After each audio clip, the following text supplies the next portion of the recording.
বান্দরবানের থানচি উপজেলায় কৃষকদের তামাক চাষে নিরুৎসাহিতকরণের মাসব্যাপী ক্যাম্পেইন শুরু করেছে কৃষি বিভাগের কর্মকর্তারা। মঙ্গলবার সকালে উপজেলা পরিষদ প্রাঙ্গণে এই ক্যাম্পেইনের শুভ উদ্বোধন করেন উপজেলা নির্বাহী কর্মকর্তা মোহাম্মদ আব্দুল্লাহ আল ফয়সাল। উপজেলা কৃষি সম্প্রসারণ অধিদপ্তরের আয়োজনে মিষ্টি কুমড়া চাষ করুন, নিরাপদ সবজি ঘরে তুলুন, তামাক চাষে নিরুৎসাহিত হন, সুস্থ শরীর গঠন করুন, এই প্রতিপাদ্যে ১.৫ শতাধিক কৃষক কৃষানীদের অংশগ্রহণে বক্তব্য রাখেন উপজেলা কৃষি কর্মকর্তা মোহাম্মদ ওয়ালিদ হোসেন, কৃষি সম্প্রসারণ কর্মকর্তা SK জহির উদ্দিন, মাধ্যমিক শিক্ষা কর্মকর্তা অতিরিক্ত দায়িত্ব লিটু চট্টোপাধ্যায়, পল্লী সঞ্চয় ব্যাংক সহকারী ম্যানেজার জমির উদ্দিন, উপসহকারী কৃষি কর্মকর্তা অমিত দে, টুটুন ভট্টাচার্য, উআই মং মার্মা, উত্তম মার্মা, মংচপ্রু মার্মা প্রমুখ।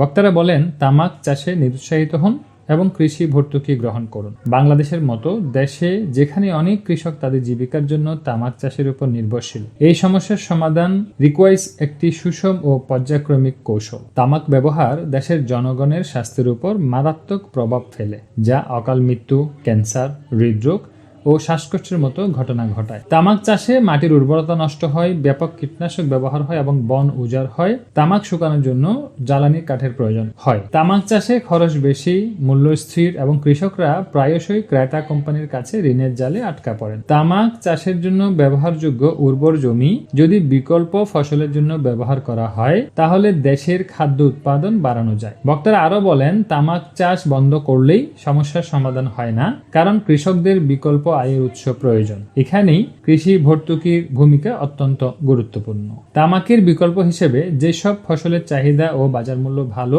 যেমন সবজি, ডাল, ভুট্টা, ফল, তুলা, সরিষা ইত্যাদি চাষে সরাসরি ভর্তুকি গ্রহণ, উচ্চমানের বীজ, সার ও কীটনাশক ক্রয়ে সহায়তা করা, কৃষকদের আধুনিক কৃষি পদ্ধতি, সেচ ব্যবস্থা এবং জৈব চাষাবাদ সম্পর্কে প্রশিক্ষণ, ফলন সংগ্রহের পর সংরক্ষণ ও বিপণনের জন্য প্রযুক্তিগত সহায়তা প্রদান করছে কৃষি অধিদপ্তর।